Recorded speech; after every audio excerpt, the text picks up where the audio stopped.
Count it down. Ready? Okay, here we go now. 24, 23, 22, 21, 20, 19, 18, 17, 16, 15, 14, 13, 12, 11. All right, everybody, let's get on it. 10, 9, 8, 7, 6, 5, 3, 2, 1. With the Lions game just wrapping up, we're getting our timing. Our timing is getting better every week, I think.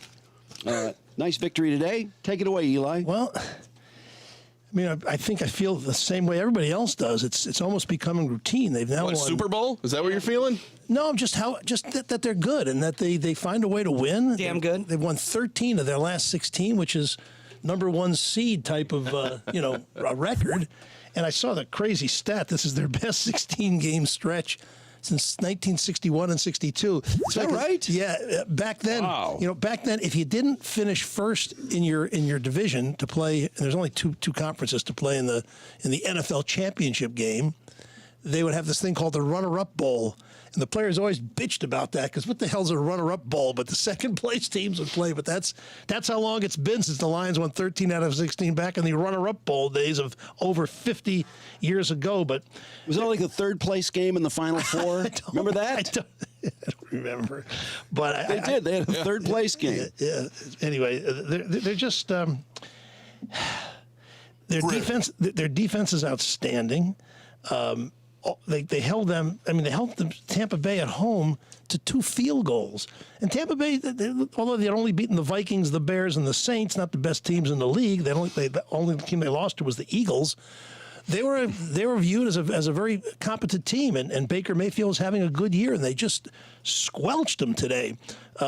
It's so funny because They're dangerous, man. The play of the first half that the radio guys just couldn't stop raving about as I was driving over here was the block by Craig Reynolds. Yep. Yeah, wow. That was was pretty. That sprung Amon St. Brown. That really, it didn't put the game away, but it gave him a 10-3 lead.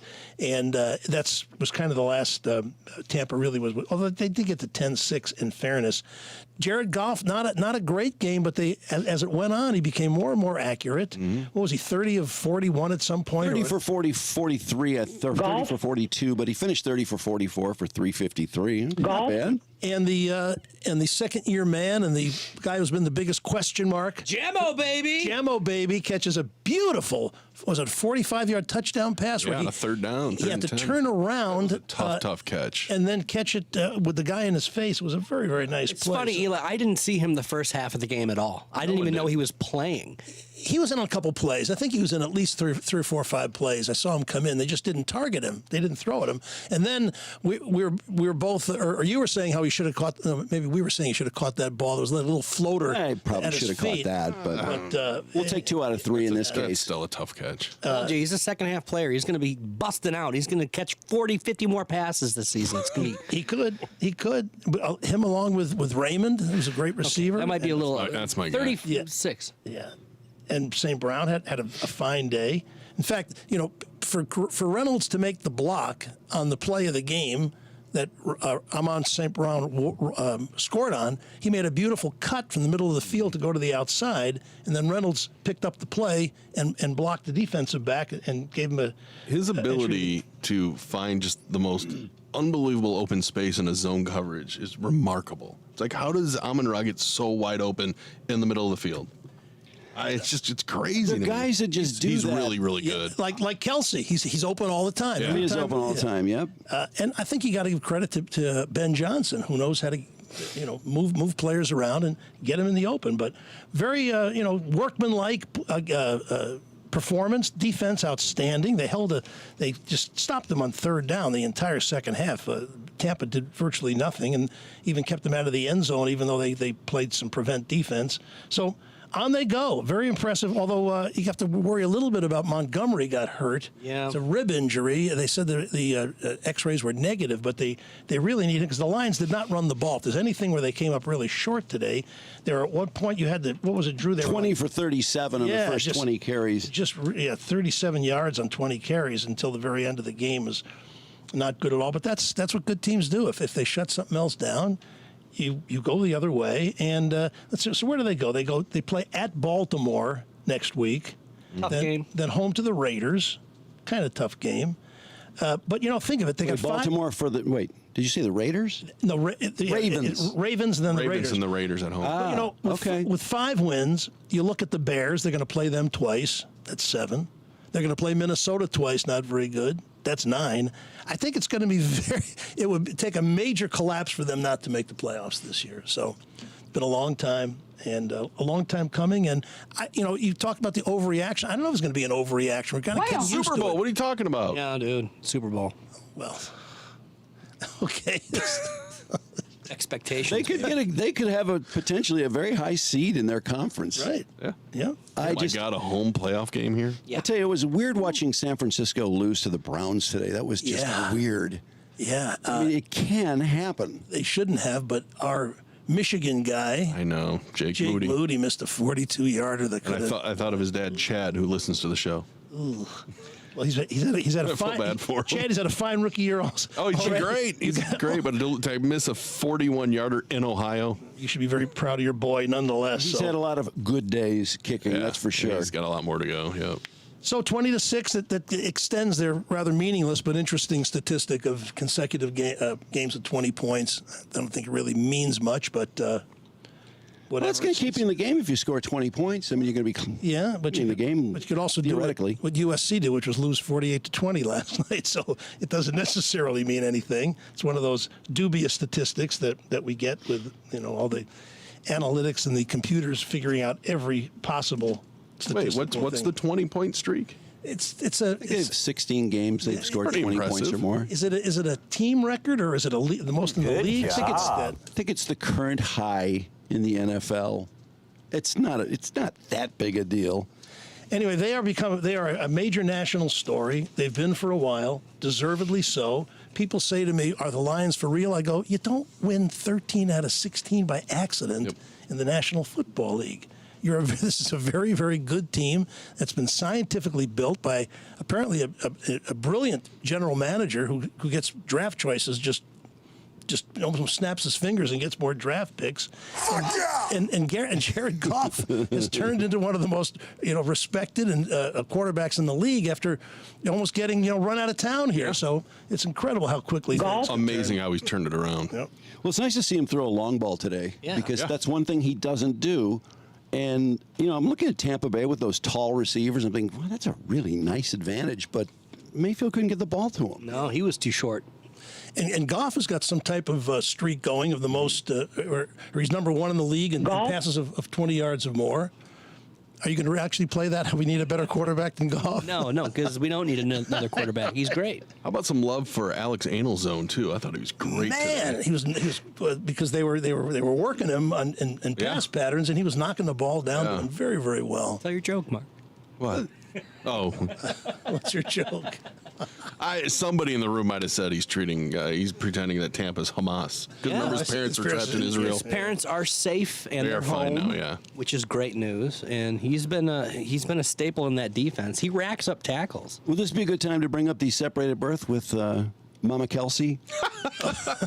Yeah, let me get the picture. That is too much. I remember, who is that dude that she looks like? I've seen him before.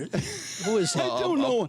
This guy always stays current somehow. I always hear about Bruce Valanche, and I'm like, how is this guy still a thing? So, yeah, we got an email. Yeah. They'll get their pictures up, but they're not on the big screen. I know. I'm trying to frame it real quick. Well, in the meantime, while you find that, a guy was talking to me this weekend, and he goes, did the NFL create this whole Kelsey, Taylor Swift thing for publicity? I said, no. The NFL's playing along. Didn't work that way. In fact, I'm pretty sure it happened this way. Kelsey wants to get together with her, tries to hand her the friendship bracelet or whatever it is. Sounds a little obsessed with her, to be honest. He really does. But the point is, she probably gets offers from thousands of people every week. And obviously, she goes through boyfriends a lot because she's very busy. So I would imagine she talks to her PR people and says, this is interesting. He's an interesting character. What do you think? Is this good for us? Should I pursue this? Is this somebody I should write back to? And because doubtful that she read it first. She can't possibly screen. Well, wouldn't she all Google him for his picture first, though? Well, yeah. She's like a guy. Yeah, so she checked it out, and they made a guy, decision. she thought he was hot. Yeah, and she's, her managers say, her PR people, her agents, her mom, whoever, is this good for us? Is it on brand? How will this play? Is it to our benefit? And so, then bring him in. So here's Brad sent the email, and he said, I'm sick of seeing Mama Kelsey everywhere, and it's driving me crazy because she looks exactly like Bruce Valanche. So there's Mama Kelsey. This is too much. And there's Bruce Valanche. The long blonde hair and it's the same haircut as the thing that does it. I don't know, the nose and the jowls too, right? Yeah, I think there's a pretty strong resemblance there. Maybe they're Unfortunately, related. Daddy Kelsey had to go and get involved this weekend. I know, I was he so was in the pissed. booth talking to Taylor now, so we like Daddy Kelsey at That's first, right, yeah. and now he's shilling. And now they're on SNL. I mean, where aren't they? They're everywhere. Was she on S? I saw Yeah, she introduced Ice Ice Spice. Spice. Oh, okay, because I saw he said something at the end of a little skit they had there. Okay. Yeah. Well, they're definitely spending some time together, is what the tabloids say. So. Good for Oh, them. yeah. Spending some time. Anyway, Boning hard, man. I think What are you he talking has about? lost it over this chick. I seriously think he is. If she dumps him, he's going to be hurting. Watch, it's going to hurt the Chiefs if he gets dumped. But don't you love the fact that he's at his brother's game in Philadelphia, or the Philadelphia Jets game in New York, and she's nowhere to be found because he's like, all right, I'm done with you for the weekend. I've worn you out. You're in traction. I'm going to the game. See my brother Possible. play. She does. She has a few things to do too. I mean, after all, they were together all last night. It's not like they're living together at this point. Anyway, let's move on to college. Wild week in college football. Michigan continues to dominate the proverbial little sisters of the poor, otherwise known as 11 of the 14 Big Ten teams. 52 straight points after falling back 7-0 to Indiana. So, what was interesting is that I saw on ESPN they're listing the Heisman 5, and I hear. His name, J.J. McCarthy's name, comes up from time to time in the Heisman 5, but he's not in it. They are Penix, pardon me. Penix. I did not do that on purpose. That's how. Can you imagine what his life has been like? Michael Penix, P-E-N-I-X. Well, that's how Desmond pronounces it too. Does he really? That was a mistake. On game day, he always calls him Penix. No. Well, they've played a couple tough games already, so he's on that stage. Like yesterday, they beat Oregon, Well, he puts up massive numbers too. And he's a sixth-year player like Hartman from Notre Dame, 6 years. Did you think that Oregon should have punted when they kept the ball in 4th and 4 before Washington's last drive? Yeah, I just think they felt that if he gets the ball back, he could win, which he did, and they figured if they got the first down on 4th and 3. But three times. I mean, I thought it was a good call. I thought it was good to go for it, yeah. But he should have kicked it at the end of the first half, though. Remember, he went for it on 4th and goal, like 4th and 2 at the clock. Yeah. And it looks bad when you miss all 3 times on 4th and 3. Campbell does it too, but he makes it 2 out of 3 times. Oregon did have their own 4th down stand too on the goal, 4th and goal against Washington. Right. So it's kind of that's right. A wash, yeah. But yeah. But they missed a field goal at the end of the game, correct? How far was that? 41. I think it was about 40. 49, I think. 49. Okay, 49. barely missed it. That was a tough game. Ouch. Yeah, that was a great game. Especially- really good game. Especially when they were getting 3. Now, I didn't see the Thursday night game or the Friday night game. I read all about saw highlights of the Colorado game. But what happened Thursday night? Thursday night was West Virginia and Houston. West Virginia was down, I believe, 11, kicked a field goal, then they're down 8. And I want to say maybe 30 seconds left. They score a touchdown, get the 2-point conversion on a ridiculous catch. So now it's tied, and Houston comes down with their old West Virginia coach, Dana Holgorsen, and just launches a Hail Mary.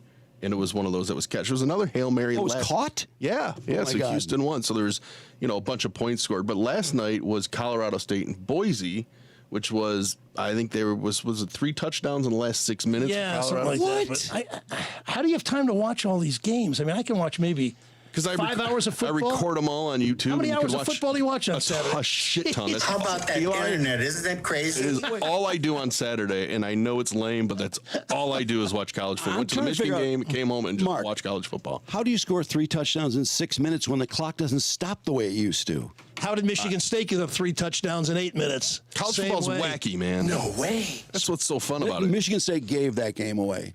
The onside kick was ridiculous. The punt snap was ridiculous. I've seen Michigan State give away games before, but I've never seen them hand a game to somebody like they did this week. Especially when they needed a victory so badly. And now it could at least temporarily get them past all the Tucker garbage. Now it's like more questions and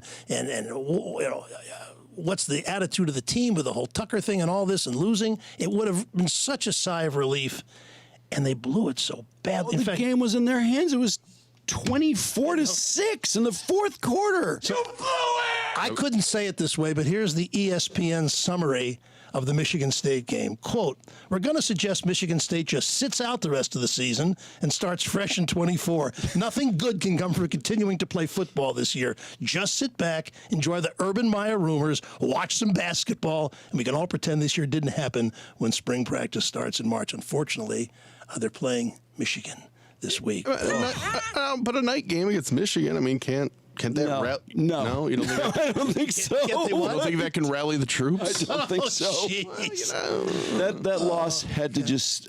They had to be so butthurt after that game. They had a new quarterback who came in. I thought did a decent job. Keaton Hauser, He also had a couple interceptions dropped. I wasn't super duper impressed, but he's a running threat and he looks like he can throw the ball a little bit. So I don't know if they can stay in the game at all with Michigan. I'll be shocked. I'm more mad at Rutgers blowing that extra I was point. going to say it cost you 50. Oh, they missed the extra point. You lost your bet on He that? lost his bet at 3.5. 3.5. Yeah. Oh, they lost by 3. Did they just kick it wide? I missed it. I got No, he dropped the snap, and then it was one of those, I don't know what to do, and just throws the ball up to nowhere. Man. Ouch. I know, That wow, game whatever. stung. I was But if you watching- put money on, if you have money on the other side, it's great. It's a great win. That's true. So the big question for Michigan State is, what is that crowd going to be like? Are there going to be a lot of in Michigan fans? East Lansing? If they can get in or not, I mean, it's funny. That's just Are people unloading tickets? That's right. Most of my Michigan friends do not want to go to East I'm Lansing. never going They back. never like going.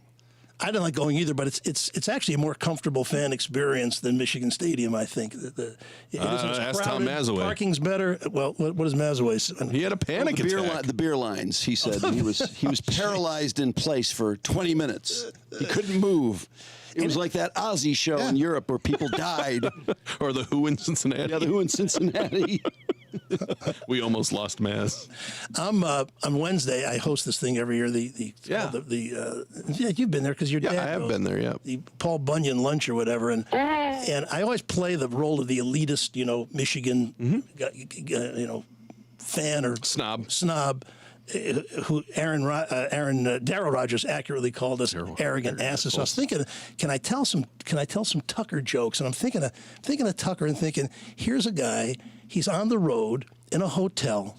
For $8,000, he could have had two of the best hookers in town all night long. Instead of $8,000, he blows $80 million on a long distance phone call. I mean, and Mitch Albom writes the article about bad judgment. That's really bad judgment right there. But, So embarrassing. But it is embarrassing. I know, and he's just got to be so red-assed about it, too, because they're just piling on, and anybody who dares to defend him just gets swamped with shit. Well, check this out. I'm glad you brought that up because I was talking to Fred Heumann, my former reporter at Channel 2, who is now in Lansing. He got fired from one station. There's only two stations in Lansing. One is 6 and one is 10. So he was either on 6 or 10 and got fired, and he went to 10. The person who replaced him, a woman, was fired this week for repeatedly tweeting and making social media comments in defense of Tucker and ripping on Brenda Tracy, and she got fired for her social media activities. Audrey Dahlgren. Is that who it is? Yeah, we talked about her. Oh, okay, I didn't. Yeah, that's that was, and people seemed a little too delighted about that for my taste. I don't know. I never feel good when somebody loses their job. Yeah, it's tough. It's tough to get a new one. How dare anyone defend Mel or parrot Mel Tucker's people? Although if you're reporting on Brenda Tracy's side, aren't you parroting what she says? Yeah, but I think it's. you're parroting no matter what. It's apparently how you quote it and how you do it. And she quoted it wrong. Messed up, but she made a mistake. You're allowed to make a mistake, and she corrected the mistake. What was the mistake? What was the mistake she made? When that statement came out from the lawyers, she wrote, he lied. Or she lied. Yeah. Brenda Tracy lied, which is what his attorneys said. Yeah, instead of saying she should Mel have quoted Tucker them. and his attorneys say that, she should have quoted him. Don't you love social media? So she came back and quoted them, and that wasn't good enough, I guess. I think she left her old tweet up or something like that. I don't know. It was in general, this is the last thing a reporter is supposed to do, is to have personal relationships that affect the way that you cover teams, and it's really a shame. That's the way it's done too often. But what is she defending anybody for in this? If you have an opinion on it, say it on the air and make it a legitimately written commentary. But when you say shit online and you lose context. Yeah. Nobody does commentaries anymore. I would appreciate it if people did do commentaries, because people have opinions. They have a feeling about a story. You're right. Whether they act like it or not. But local TV news doesn't call for it anymore, because sports fans don't watch local TV news. In general, they don't. They get their stuff elsewhere. They get their stuff on podcasts. They get their stuff in the newspapers. They get it elsewhere. And so maybe she felt a little bottled up because she couldn't say it on the air. But hey, I don't know. Anyway, some other games. Ohio State routs Purdue. Penn State crushes UMass, and this is a big game. Is it Big Fox Noon, whatever they call it? Yeah, the big noon kickoff. Penn State at Ohio State. Be very interesting for Michigan fans, because let's face it, they haven't played a competitive game all year, and they won't for another 4 weeks when they play at Penn State on November 11th. That's 4 weeks away? Yeah, still. Oh, my God. They're going to be 9-0 by the time they go to Penn State. And then who's left to play before Penn State? Michigan State and who else? They have a bye, then they have Purdue at home. Yeah. Okay. Who's the other one? And then Penn State, then Maryland, then Ohio State. Yeah, right. Which I can't believe Maryland lost at Who'd home. they lose to Illinois. To Illinois. Yeah. Well, they're not that great. What about that great Wisconsin game?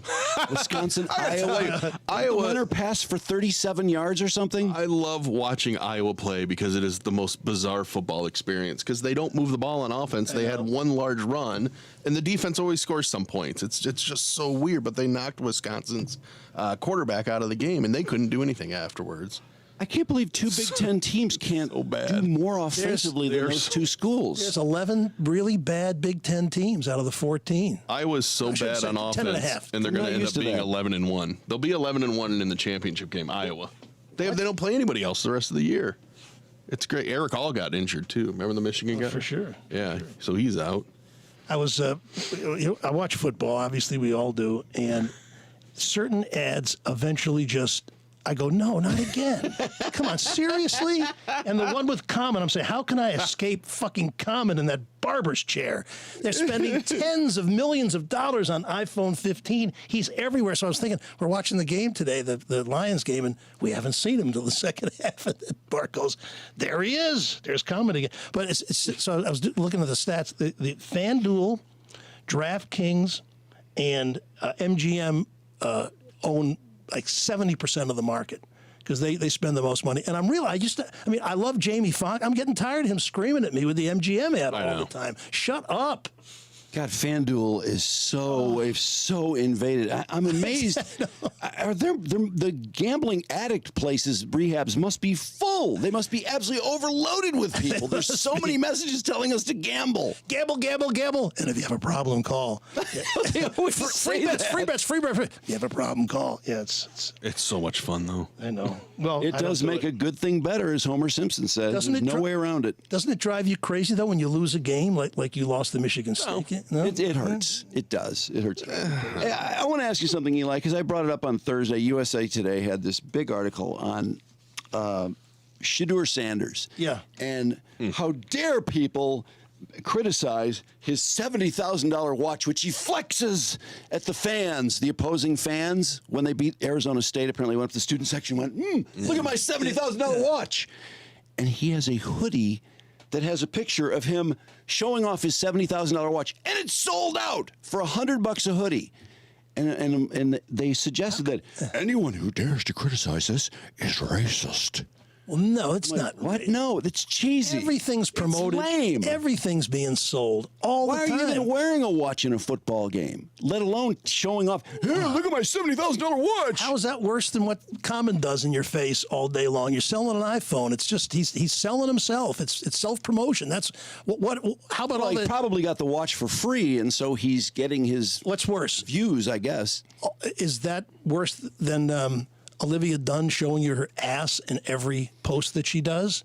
Isn't it show? Yes, isn't it is. I'd rather see your ass. Well, of course you would, but I'm saying it's the same thing. Everybody's saying something. Well, it's like Johnny Football and the money thing, which I thought was stupid. Also, I don't think it's racist, but isn't it fun when sports has a heel? When you have people to root against? Well, sure. I mean, we all root for Deion. We love Deion, but then once there was so much focus on Colorado, I think it started shifting where people were like, they want to see them lose and get their comeuppance because they're not that good, and that's what happened to them late Friday night. But it's also it's social media. How about Logan Paul fights this Dylan? Is it Dennis? I don't even know. Yeah. So, you know, boxing used to be about, you know, a legitimate contender fighting a champion, and it was and now it's all creating a narrative, and that's what it's wrestling. just hype. That's what wrestling taught everybody. Yeah, because the match doesn't matter. It's the story. It's the hype. It's who's supposed to win tonight and all that. And so Logan Paul and these guys are brilliant at it. And he's an average boxer probably, and his brother is an average boxer at best.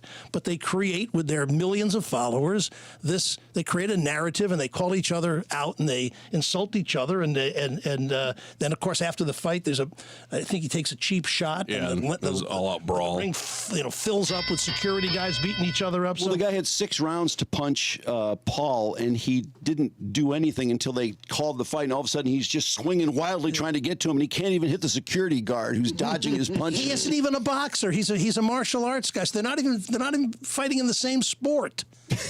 But it's a narrative, and this is what social media does. So you gotta. That's why I brought it up. I bring that up because you say Shedeur Sanders. He's worth $4.9 million NIL. He's one of the highest.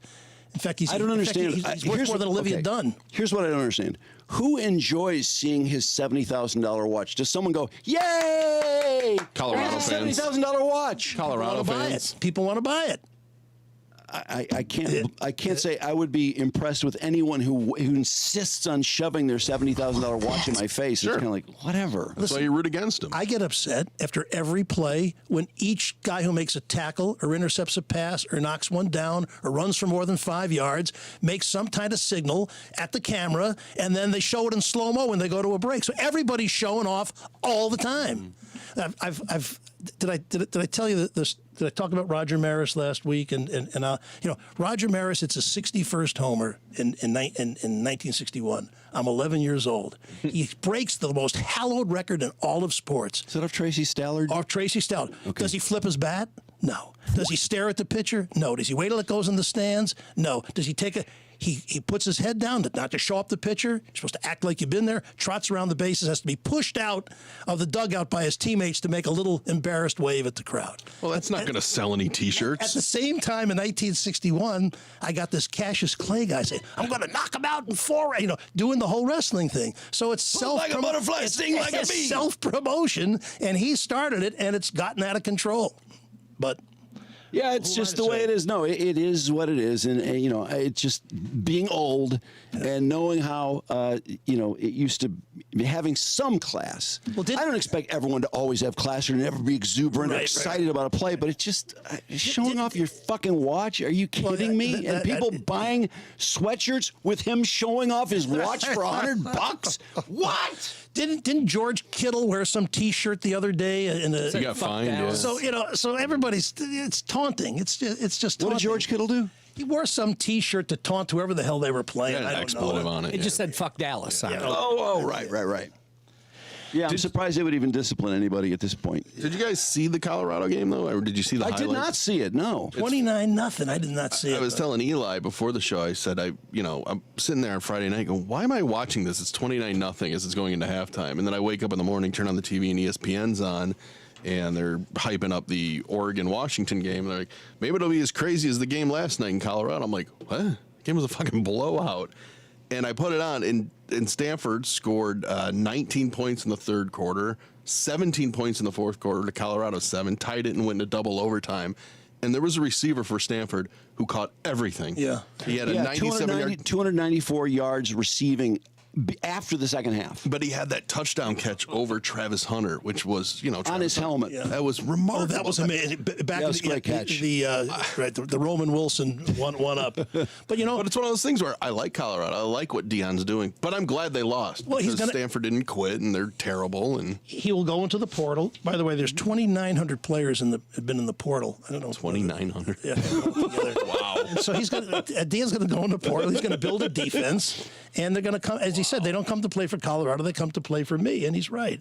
Speaking, man, the baseball playoffs. It starts. Houston plays Texas tonight in Game 1 of the American League Championship Series, but all the 100-win teams lose right away. There's nobody left. The underdogs win almost every series, if not all of them. L.A., 100 wins. They lose to the 84-win wild card Diamondbacks. You got the Braves, 104 wins, lose to the 90-win Phils. You got it's frustrating. And the Dodgers, not only did they lose to the wild card team when they had 100 wins, they had 84. Last year, they won 111 and lost in the first round to San Diego at 89. So it's almost like they've negated a 162-game season.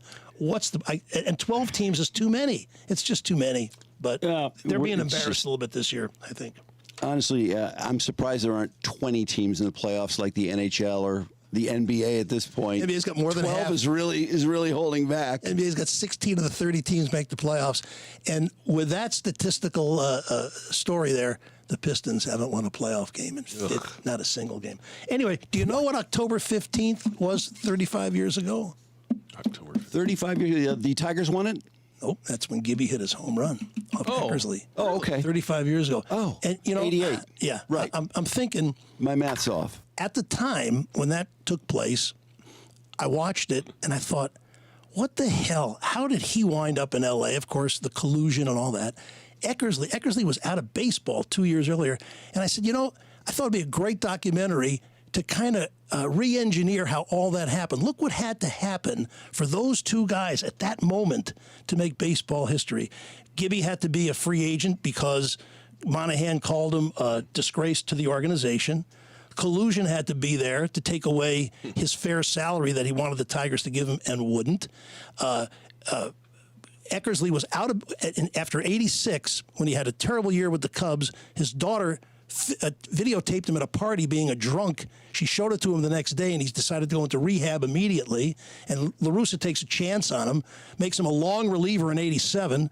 Then he's sober now, so he's pitching well. And so for those two guys to get in that moment, and then even so, Mike Davis had to get on with 2 outs. Eckersley walks him. 2 strikes on Gibby. The little roller is foul by about 6 inches. Yep. So all these little elements incredible at bat. come together to make this moment. And I just thought of all the hundreds of things that had to happen to lead up to that moment, including the Dodgers were underdogs against the Mets in the playoffs. They went over. And so, people say things happen for a reason. I go, that's the stupidest thing anybody could ever say. Things happen for thousands of reasons that you can't predict. And in this particular thing, it didn't happen for a reason. It happened because of all those things that somehow brought these two people at this moment. And then, of all things, Gibby gets to 3-2, and he remembers that the Didier, some scouts said that he'll always throw a backdoor slider on 3-2, and he did. So it's just fascinating. Of course, and the way he just hobbles up to the plate, hobbles around the bases. I mean, it really seemed almost like a miracle that he could even hit a line drive. Yeah, right. And all Lasorda wanted, that's why they had Mike Davis steal second, so that Gibby could maybe bloop one into the outfield and score him to tie the game. Wow. Instead. That is a long story, but quite well told. History. Going back to the lines in the NFL, I don't think we mentioned that the Jets did beat the Eagles. So Yeah. they came no back? more undefeated teams. No more undefeated teams. Yeah. That means the Dolphins get to party. Oh, God, I forgot about Yep, that. they get to party now. Oh, Christ. The 6 guys that are left alive on that team. I was just thinking, aren't they all dead by now? Anyway, Lions at Baltimore next week. That should be good. All right, well, we try to explain to you how getting a free consultation with Dr. Yaldo can change your life. We tell you about eye procedures like LASIK and multifocal implants and emphasize their many amazing benefits like no more contacts and glasses, better eyesight without them than you had with them. We explain that people over 40 When near vision problems begin, we'll no longer need bifocals or reading glasses. It's all true, and it's why millions of Americans opt for these safe, quick, and painless procedures every year. They see better 24/7, see better than they ever did with glasses and contacts, those compromised technologies where you can't see anything without putting them on or in. I got LASIK from Dr. Yaldo 23 years ago. When I developed cataracts later, I got multifocal implants. Life-changing stuff, and that's why I talk about it to you. I wouldn't tell you that if it hadn't done wonderful things to me and my eyesight. So call 800-398-EYES, go to YaldoEyeCenter.com, and see what he can do for you. Get out of here. All right. I want to thank Out. Okay. thanks to our YouTube sponsor, Polyvoo Dental at Lincoln Park. The first thing people notice about you is your smile.